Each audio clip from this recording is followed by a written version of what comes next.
The voice of Nepal season 6 को अन्तिम नकआउटमा कोष खेमको टिमबाट 3 जना प्रतियोगीहरू लाइभ सोका लागि छानिएका छन्।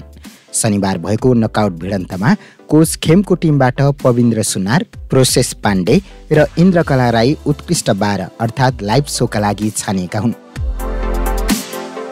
पविन्द्र लान चाहन्छु, प्रोसेसलाई लान चाहन्छु, इन्द्रलाई लान्छु। 3 प्रतियोगीहरू लाइभका लागि छानिएसँगै उनीहरूसँगै नकआउट भिडेका 6 जना प्रतियोगीहरू भने सोबाट बाहिरिएका छन्। दर्शकहरूले सर्वाधिक पर्खेको कोष खेमको टिमको यो नकआउटपछि कोष खेमलाई यस सिजनको विजेताको रूपमा चर्चा गर्न थालिएको छ। यस भिडियो सामग्रीमा कोष खेमको टिमबाट छानिएका यिनै 3 जना प्रतियोगीहरूका बारेमा चर्चा गर्दैछु। तपाईलाई कोष खेमको निर्णय कस्तो लाग्यो कृपया कमेन्ट गर्नुहोस्।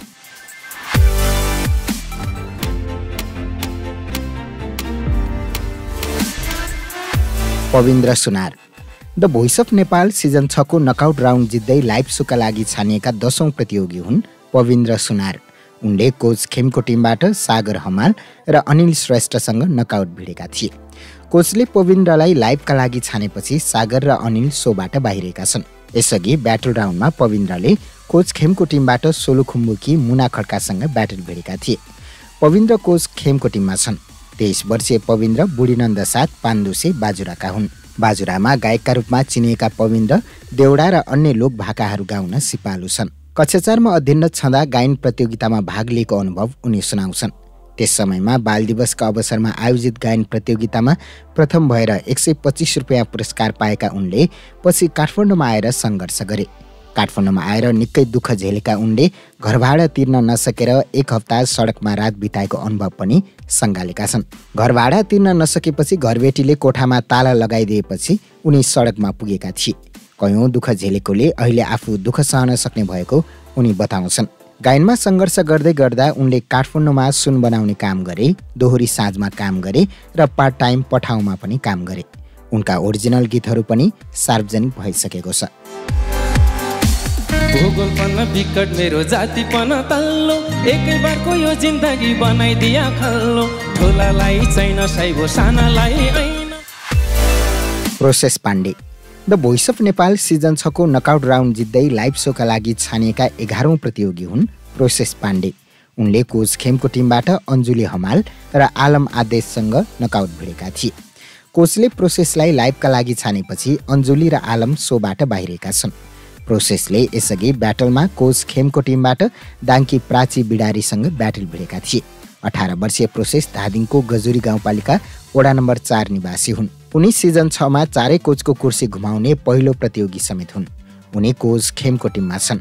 सानो छँदा फलैचाको डन्डीलाई बाजा बनाएर गाउन थालेका प्रोसेसले ठुली आमाबाट गीत गाउन सिकेका थिए। त्यस पश्चात उनले सङ्गीतलाई नै करियर बनाए र गीत गाउन सिके। उनी आफ्नो जीवनको लक्ष्य नै गीत गाउनु रहेको बताउँछन्। जन्मिएको 6 महिनापछि माइती पुगेपछि मात्रै आफ्नो छोराले आँखा नदेख्ने गरेको थाहा पाएको उनका आमा बुबा बताउने गर्छन्। उनी सानैदेखि दृष्टिविहीन भए तापनि त्यस्तै अवस्थामा पनि आफू खुसी भएको बताउँछन्। उनी क्यारिकेचर गर्न पनि सिपालु छन्। नेपाली श्रम र सिपको प्रभाव दिगन्त फैलियो।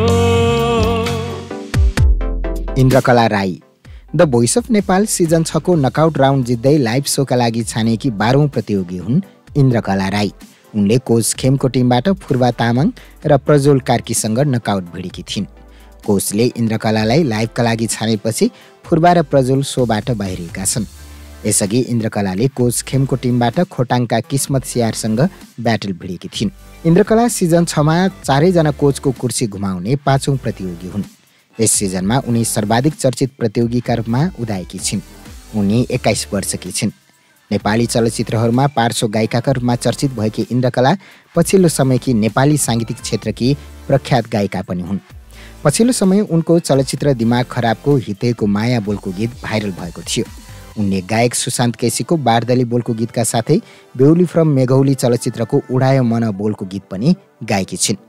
कभर गीतसँगै टिकटक हुँदै गायन क्षेत्रमा लाग्न सुरु गरेकी उनी अहिले सर्वाधिक चर्चामा छिन्। उनी कोच खेमको टिममा छिन्। खोटाङमा जन्मिएकी उनी सानैदेखि काठमाडौँ जोरपाटीमा बस्दै छिन्।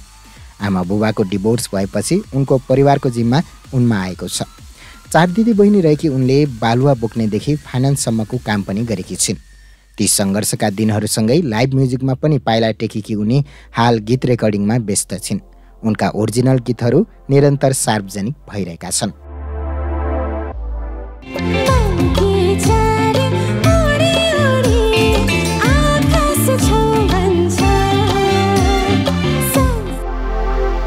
आदरणीय दर्शकबिन, तपाईलाई कोच खेमको टिम कस्तो लाग्यो? कृपया कमेन्ट गर्नुहोस्।